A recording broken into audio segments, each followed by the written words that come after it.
What's going on, guys? Jared here, and today we're taking a very special look at a new line to the channel, the Joy Toy Warhammer series. Today specifically we're looking at the Grey Knights Strike Squad Justicar. So, without further ado, let's get right into it, starting out with the articulation. So, like every review, we're going to go ahead and start with the articulation. Now, these 3.75 figures are definitely new to me. But, gosh, I'm really just blown away by the amount of detail you can see here.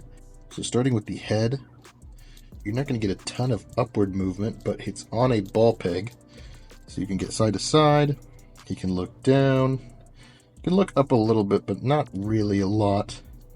I don't believe it's a double ball peg, I believe it's just a regular ball peg he's on. Going to these shoulders, these are attached by a little, I'm not sure if you can see it in there, it's just a little plastic ring, but luckily that's a pretty good design, because for the most part, you gotta kind of finagle it a little bit, but they move with the shoulders pretty well, so you can get about that far out. It definitely gets in the way, but you can mess with it and get some extra posing in there. So, like, that's not too bad. Double jointed elbow. Which, are you going to get double jointed? Yeah, not bad. Single jointed. Basically range, 90 degrees. Probably get a little more out of there. You do get a bicep cut in there, as you probably saw. These hands are on, they are a ball socket, but it's like a double ball peg. So, you can get some decent movement out of it. We'll see a little bit different, or we'll see a little bit better range when it comes to the sword, as we'll show in a minute. Going back, the backpack is detachable. You probably saw it fall off. That's okay. So for the torso, he's got a double ball peg, like a dumbbell joint, so he can move back actually a fair amount. Like he's got some decent range back. You get a little bit of a gap in there, but that's really not that bad. And he gets a decent range forward as well. So, really not bad. Let's go to the hips. This is a floating piece, and this is very rubbery. So this doesn't get in the way at all. And this piece is on like a ball peg as well. So it just kind of floats there basically. So that's nice. Legs go out about that far. You do have basically a cut in there for the thigh. Double jointed knees, you get pretty good range. Yeah, you can finagle that and get really good range. Going down to the legs, you get that much of a ankle rocker. And it'll go forward about, oh, well, now you can see it. See, this is kind of how the hands are. See if I can get it to focus there. It's like a ball socket, but it's a double ball peg.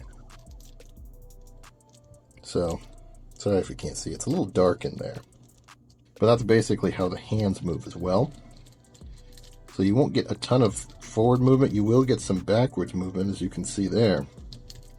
And you do get a toe hinge, which I'm usually mixed about toe hinges, but I think for a giant figure like this, it really comes in handy.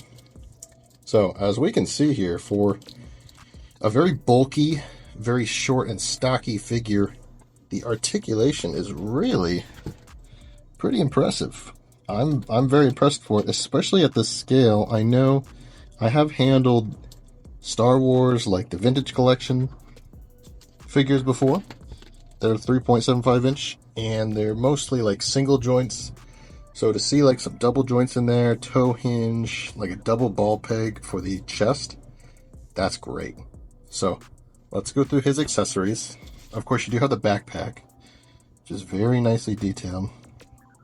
All throughout the figure, he's got these, boy, my Warhammer audience is going to kill me, because I have no idea what these are, but I guess they're like scriptures, or like, something like that. But he's got these great details all over him. I mean, the paint, it's immaculate. Well, let me go through the accessories first. I'm getting ahead of myself. So you do get this lovely sword. Like, the airbrushing on this is amazing.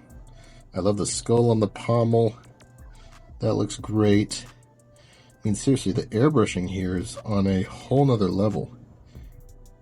It's, oh man, it just looks so good. I cannot get over how good it looks. Because it's such a huge sword, it's like taller than him.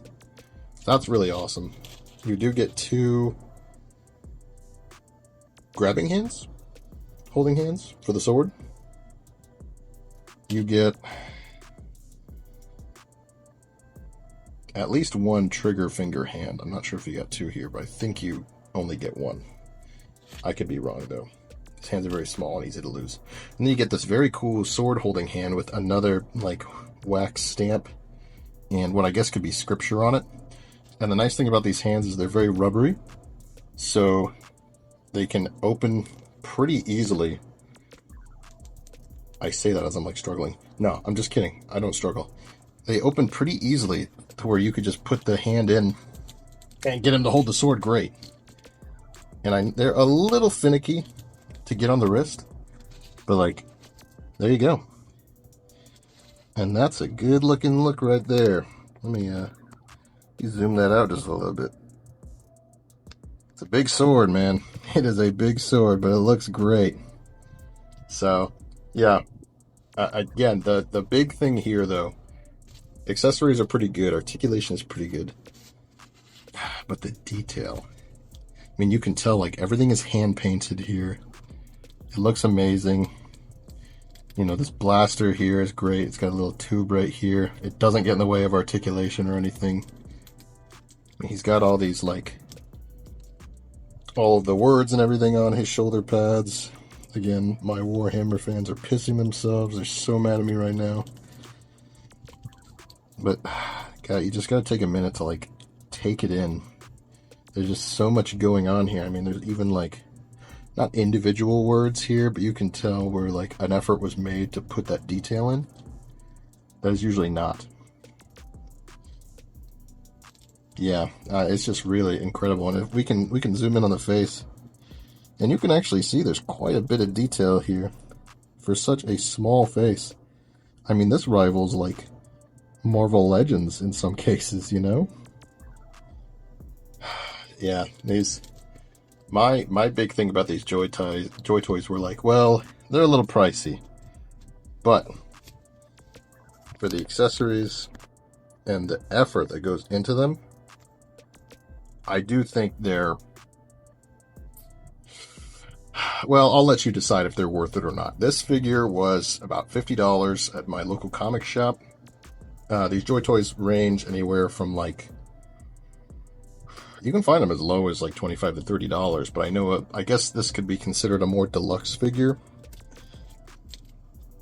And to me, I have spent $50 on a lot of figures before, and this is not one that I feel is not worth it.